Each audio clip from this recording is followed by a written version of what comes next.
सदस्यता जाने की इसकी प्रक्रिया है। नियम के अधीन जो भी नियम तोड़ेगा तो उस पर कार्रवाई होती है। और ये हमारे बिहार में पहली बार, पूरे इंडिया में पहली बार एथिक्स कमेटी बनी, आचार समिति बनी। न केवल सदन के अंदर बल्कि सदन के बाहर भी कोई अगर गलत काम करता है तो उस पर आचार समिति संज्ञान लेती है और संज्ञान लेकर उस पर निर्णय लेती है। तो इसलिए इसके करने से एक माननीय सदस्यों की जो डिसिप्लिन है, डिसिप्लिन कायम रखने की, और डिसिप्लिन एक हद से बाहर लोग गुजर जाता है तो उनकी सदस्यता भी चली जाती है। तो ये उसी तरह से ये हुआ। इस तरह का अभी आदमी को कोई होता है तो कुछ बोलता ही है कि एक तरफा कैसे हो सकता है इतने लोगों के बीच में। और समिति एक आदमी की समिति नहीं ना है कि एक तो आदमी भाजपा का चाहे जदयू का ये अध्यक्ष है अकेले तो पार्टी के हिसाब से निर्णय लेगा, ऐसा नहीं होता है। और इसमें एक आदमी और भी थे, उनका माफ भी किया गया, उनको बहुत लघु सजा दी गई। इन्होंने नहीं माना और उल्टे उस पर ही प्रश्न उठा दिए, समिति पर ही प्रश्न उठा दिए। तो ये बहुत डेरोगेटरी है, इसलिए इस पर माननीय अध्यक्ष महोदय ने अपना रिपोर्ट दिया और उस रिपोर्ट को अकेले हम लागू नहीं कर सकते, ये सदन के द्वारा लागू किया गया। 7 विधेयक आए।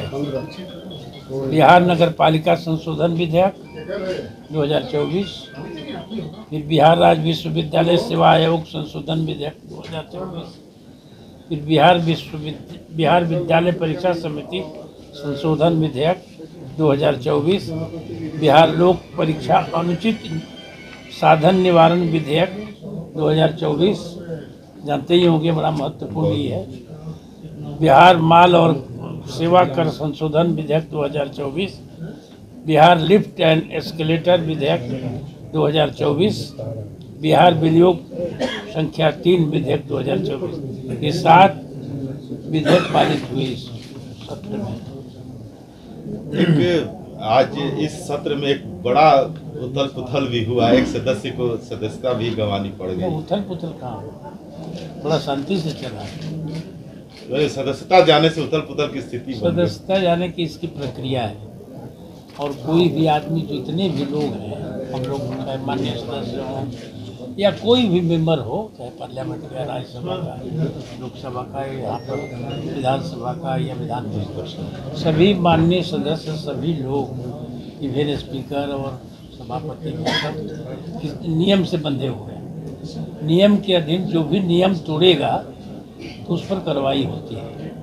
और ये हमारे बिहार में पहली बार, पूरे इंडिया में पहली बार एथिक्स कमेटी बनी, आचार समिति बनी कि न केवल सदन के अंदर बल्कि सदन के बाहर भी कोई अगर गलत काम करता है तो उस पर आचार समिति संज्ञान लेती है और संज्ञान लेकर उस पर निर्णय लेती है। तो इसलिए इसके करने से एक माननीय सदस्यों की जो डिसिप्लिन है, डिसिप्लिन कायम रखने की, और डिसिप्लिन एक हद से बाहर लोग गुजर जाता है तो उनकी सदस्यता भी चली जाती है।